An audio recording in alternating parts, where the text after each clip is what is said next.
पूरी दुनिया में महामारी कोरोना वायरस फैलने के बाद से ही चाइना पर खतरा मंडराने लगा था। पूरी दुनिया इस गंभीर बीमारी की चपेट में आ गई। इसके बाद से कई देशों ने चीन को इस महामारी का जिम्मेदार ठहराया और कई देशों के साथ चीन के रिश्ते कमजोर होने लगे, जैसे कि अमेरिका। आपको बता दें कि इस समय अमेरिका में 26 लाख से भी ज्यादा लोग संक्रमित हो चुके हैं और दुनिया में सबसे ज्यादा कोरोना के मरीज अमेरिका में ही हैं, जिसके कारण कई बार चाइना को कोरोना वायरस के लिए अमेरिका खरी खोटी सुना चुका है। यही कारण है कि अमेरिका अब चाइना को कई मामलों में दोषी बताता है और चाइना को जिम्मेदार ठहराता है। आइए आपको बताते हैं कि किन मुद्दों पर अमेरिका ने चाइना को घेरा है।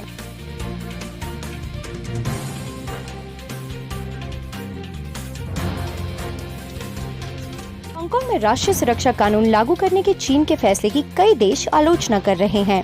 हाल के दिनों में यूएस प्रेसिडेंट ट्रंप ने चाइना को खरी खोटी सुनाई। उन्होंने कहा कि हांगकांग को लेकर किया गया वादा चाइना ने तोड़ दिया है और अब इस इलाके को अमेरिका की तरफ से मिलने वाली फाइनेंशियल हेल्प की कोई वजह नहीं रह गई है। ट्रंप ने कहा, हम बाकी चीन की तुलना में हांगकांग को एक अलग यात्रा क्षेत्र के तौर पर मिलने वाले विशेष दर्जे को खत्म करने के लिए कदम उठाएंगे।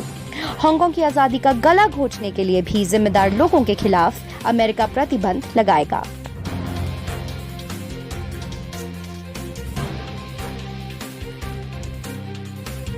अमेरिकी राष्ट्रपति ट्रंप की अगुवाई में दुनिया के कई देश चीन से ये सवाल पूछ रहे हैं कि वो इस वायरस का प्रकोप अपनी सीमाओं के भीतर सीमित रखने में क्यों असफल रहा।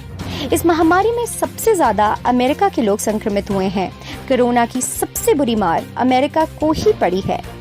आपको बता दें कि चाइना के वुहान शहर से ये वायरस पूरी दुनिया में फैला है।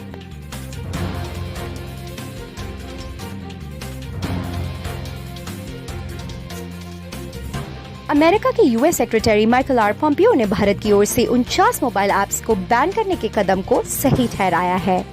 उन्होंने कहा है कि भारत ने अपनी सुरक्षा को देखते हुए ये कदम उठाए हैं।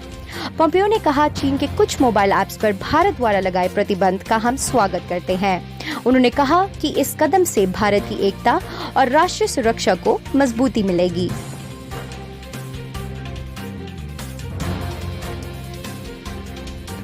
डोनाल्ड ट्रंप ने अमेरिका के मित्र देशों जैसे कि कनाडा, ऑस्ट्रेलिया और कई यूरोपियन देशों को इस बात के लिए मजबूर किया है कि वे चीन की कंपनी हुआवे को अपने यहाँ 5G टेक्निक के ढांचे का विस्तार न करने दें, क्योंकि इससे उनके डेटा की चोरी हो सकती है और सुरक्षा में सेंध लग सकती है।